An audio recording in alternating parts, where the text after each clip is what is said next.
علیکم۔ آج کی اہم خبر، نیا پاسپورٹ حاصل کرنے کے بعد چھٹی پر آئے پاکستانی سعودیہ کے کیسے جا سکتے ہیں؟ وضاحت۔ سعودی عرب میں غیر ملکیوں کے لیے اقامہ اور رہائشی قوانین واضح ہیں جن پر عمل کرنا سب کے لیے لازمی ہے۔ اجر اور اجیر کے حوالے سے بھی قوانین موجود ہیں، ان سے آگاہی ضروری ہے۔ ایک شخص کی جانب سے جوازات کے ٹویٹر پر دریافت کیا کہ وہ چھٹی جانا چاہتا ہے جبکہ پاسپورٹ کی مدت میں 3 ماہ اور 10 دن باقی ہیں۔ کیا 6 ماہ کی چھٹی جا سکتا ہوں یا خروج و عودہ کے لیے سفارت خانے سے پاسپورٹ تجدید کرانا ہوگی؟ کما پاسپورٹ اینڈ امیگریشن جوازات کا حوالے سے کہنا ہے کہ قانون کے مطابق خروج یا عودہ ویزا حاصل کرنے والے کے لیے لازمی ہے کہ اس کے پاسپورٹ کی مدت کم از کم 3 ماہ سے زائد ہو۔ مدت ہونے پر خروج و عودہ ویزا حاصل کیا جا سکتا ہے۔ واضح رہے کہ مملکت میں مقیم تارکین کو بیرون ملک سفر کرنے کے لیے ایگزٹ ری انٹری ویزا، جسے خروج کہا جاتا ہے، حاصل کرنا لازمی ہے، جبکہ پاسپورٹ بین الاقوامی سفری دستاویزات ہے۔ اگر پاسپورٹ کی مدت 3 ماہ سے کم ہو تو اس صورت میں خروج ویزا حاصل نہیں کیا جا سکتا۔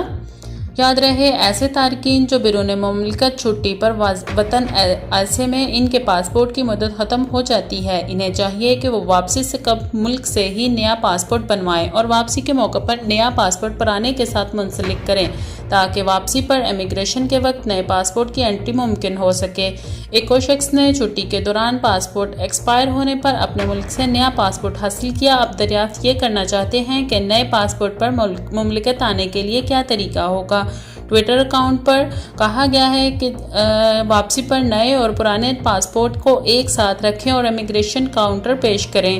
بعد ازاں جوازات کے کسی بھی ذیلی ادارے میں جا کر پاسپورٹ کی انٹری کرائی جا سکتی ہے۔ ناظرین، مزید اپڈیٹ حاصل کرنے کے لیے ہمارے یوٹیوب چینل سبسکرائب کریں، بیل آئیکن کلک کریں۔ شکریہ۔ آج کی اہم خبر، امارات میں مقیم پاکستانی خوش ہو جائیں۔ دبئی ایکسپوز کے پاکستانی پویلین میں اچھی تنخواہوں پر ملازمین کی ضرورت ہے۔ دبئی ایکسپو 2020 میں اس سال اکتوبر میں شروع ہونے جا رہا ہے۔ اس حوالے سے trade development authority of Pakistan نے کچھ اسامیوں کے لیے بھرتی کا اعلان کر دیا ہے۔ کانٹریکٹ کی بنیاد پر ان مختلف اسامیوں کے لیے ماہانہ تنخواہ 8,000 درہم سے 10,000 درہم کے درمیان ہوگی۔ تفصیلات کے مطابق TDAP کو دبئی ایکسپو 2020 کے لیے deputy director hospitality, assistant director for programming and marketing اور ایڈمنسٹریشن اسسٹنٹ کی ضرورت ہے۔ ان اسامیوں کے لیے خواتین بھی اپلائی کر سکتی ہیں۔ یہ تمام ملازمین دبئی ایکسپو کے آغاز سے لے کر اختتام کے دورانیے تک کے لیے ہوں گی، یعنی 1 اکتوبر 2021 کو ایکسپو کا آغاز ہونے سے لے کر 31 مارچ 2022 کو اختتام تک کے لیے ہوں گی۔ دبئی ڈائریکٹریٹ ہاسپٹیلٹی ہاسپٹیلٹی کی اسامیوں کے امیدوار کے لیے hospitality management, marketing, public relations, event manager یا اسی نوعیت کے کسی اور سبجیکٹ میں ماسٹر ڈگری ہونا ضروری ہے۔ کسی نامور اور مستند بین الاقوامی یا مقامی یونیورسٹی سے پڑھے ہوئے کو ترجیح دی جائے گی۔ عمر کی زیادہ سے زیادہ حد 55 سال مقرر کی گئی ہے، جبکہ متعلقہ شعبے میں کم از کم 10 سال کا تجربہ ہونا ضروری ہے۔ امیدوار کو کمیونیکیشن اسکلز اور لوگوں سے ڈیل کرنے میں بہترین مہارت ہونی چاہیے۔ پیشہ ورانہ مہارت اور قائدانہ صلاحیت ہونا بھی ضروری ہے۔ منتخب امیدوار کو 10,000 درہم بطور ماہانہ تنخواہ دیے جائیں گے۔ Assistant director programming and marketing کو بھی مارکیٹنگ، ایڈورٹائزنگ یا اسی نوعیت کے شعبے میں ماسٹر ڈگری ہولڈر ہونا بہت ضروری ہے۔ اس عہدے کے لیے امیدوار کی عمر 35 سال سے زائد نہیں ہونی چاہیے۔ اس کے علاوہ بڑے پیمانے کی تقریبات اور شوز منعقد کروانے کے لیے منصوبہ بندی کا 5 سالہ تجربہ بھی ہونا ضروری ہے۔ اس اسامی کے لیے منتخب امیدوار کو بطور تنخواہ 8,000 درہم دیے جائیں گے۔ ایڈمنسٹریشن اسسٹنٹ کے عہدے کے لیے اکاؤنٹنگ، فائنانس یا اسی نوعیت کے شعبے میں ماسٹر ڈگری یا اس کے مساوی ڈگری ہونا ضروری ہے۔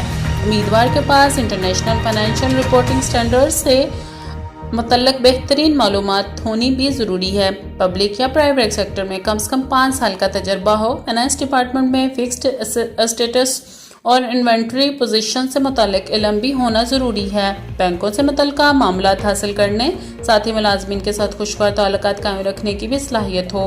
عمر کی زیادہ سے زیادہ حد 35 سال ہوگی، جبکہ ماہانہ تنخواہ 8,000 درہم ہوگی۔ دلچسپی رکھنے والے امیدوار اپنے سی وی کے علاوہ دبئی کے قونصل خانے میں تعینات ٹریڈ اینڈ انویسٹمنٹ کونسلر سے کورنگ لیٹر بھی حاصل کر کے جمع کروائیں۔ ان عہدوں کے لیے اپلائی کرنے کے لیے آخری تاریخ 1 مارچ 2021 ہوگی۔ امیدواروں کے سرکاری ملازم ہونے کی صورت میں اپنے متعلقہ ڈپارٹمنٹ میں NOC حاصل کرنا بھی لازمی ہوگا۔ ناظرین، مزید اپڈیٹس حاصل کرنے کے لیے ہمارے YouTube چینل کو سبسکرائب کریں، بیل آئیکن کو کلک کریں۔